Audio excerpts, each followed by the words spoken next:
ছেড়ে হারানোর ব্যথা অনেকের এখনো পর্যন্ত আছে না না। 2 নম্বরে মক্কার অবস্থা এরকম, ইমানের ঘোষণা দিলেই, কালেমার ঘোষণা দিলেই জুলুম নির্যাতন অত্যাচার। বলেন তো দেখি, জুলুম নির্যাতন ছিল কি ছিল না? এখনো আছে না নাই? আছে কি না?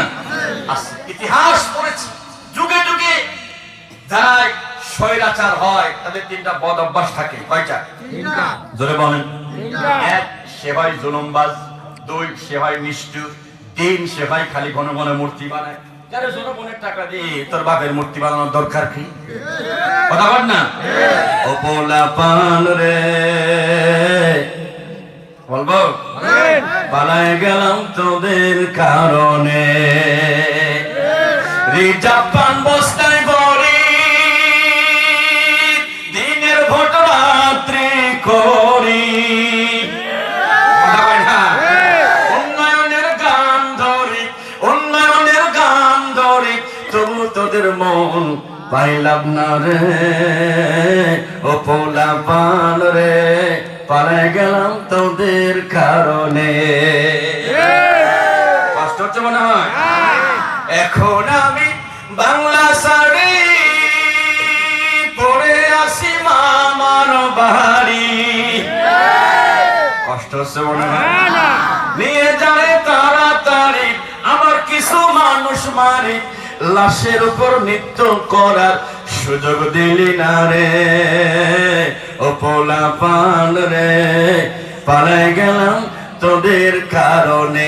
ওখানে গিয়ে বলতেছে আমি ডিসেম্বরে ঢুকে পড়বো, আয় খেলা হবে।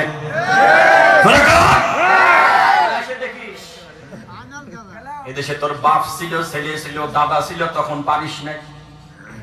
হ্যাঁ, এখন কেউ নাই, এখন বলছে আমি আসবো, কত গুর আসন না।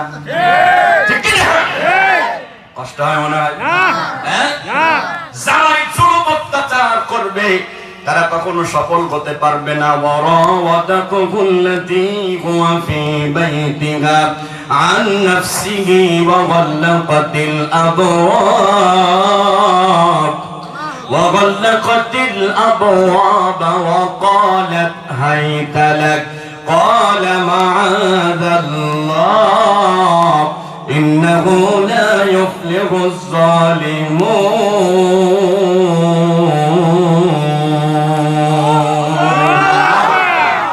এই বিয়ে করো না, কারা কারা হাত তোলো তো দেখি। তোমাদের বেশি এত দুর্বল খেয়েছ, জোরে টাকা দিবে একটা হাত তোলো, তুলে রাখো। তাকবীর লিল্লাহি তাকবীর। হাত নামা, বিয়ে যারা করেছি হাত তোলেন তো দেখি ভাই। ভাই ওরা হইল 24-এর নায়ক, আমরা 71-এর নায়ক। সেইভাবে একটা হোক করবে লিল্লাহি তাকবীর। আমরা জিতে গেছি ভাই। ও জীবনে ও ব্যাটারি সাথ ইমানও শেষ। কিসের ব্যাটারি সাথ বসতেছেন?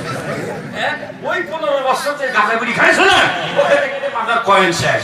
খবরদার ওই দিকে আর ভিড়া যাবে যাবে। এখন আমার দিকে ওয়ারাওয়াদাত হুল্লাতি, আল্লাহর পয়গম্বর ইউসুফ আলাইহিস সালাতু ওয়াস সালাম, আল্লাহর নবীর পরে সবচেয়ে সৌন্দর্য বেশি। পৃথিবীতে যত সৌন্দর্য তার ভিতরে অর্ধেক সৌন্দর্য আল্লাহ তাআলা ইউসুফ নবীকে দান করেছেন। সুবহানাল্লাহ বলেন। সেই ইউসুফ নবীকে ওয়ারাওয়াদাত হুল্লাতি ফুসলিয়েছিল, উস্কানি দিয়েছিল। ফি বাইতিকা, তার ঘরের ভিতর ঢুকিয়ে নিয়ে। তার নাম কি? তার নাম হলো জুলাইখা। কি খা? জোরে বলেন। জুলাইখা। আর আমাদের তিনি ছিলেন, ওনার নাম হলো জালিয়ে খা। কথা কয় না? তিনি কি করেছিলেন? ওয়াগাল্লাকাতিল আবওয়াব, সমস্ত দরজা বন্ধ করে দিয়েছিল জুলাইখা। ঠিক জালিয়েখা গোটা বাংলাদেশের সমস্ত দরজা বন্ধ করে দিয়েছিল আলেমদের জন্য। ঠিক কি না? র্যাব আমার, পুলিশ আমার, আর্মি আমার, কিছু জাওরা সন্তান সেগুলো আমার। হ্যাঁ, কষ্ট হচ্ছে মনে হয়? সব আমার। এজন্য তিনি ওয়াগাল্লাকাতিল আবওয়াব, জুলাইখা দরজা বন্ধ করে দিল, বাইরের থেকে তালা দেওয়া। বলেন তো দেখি আল্লাহর পয়গম্বর কি আর বের হতে পারবে? রাস্তা আছে? রাস্তা কিন্তু নাই। ওরা কত ষড়যন্ত্র করে, আল্লাহ কৌশল করে ওয়া মাকারু ওয়া মাকারাল্লাহ আল্লাহু খায়রুল মাকিরিন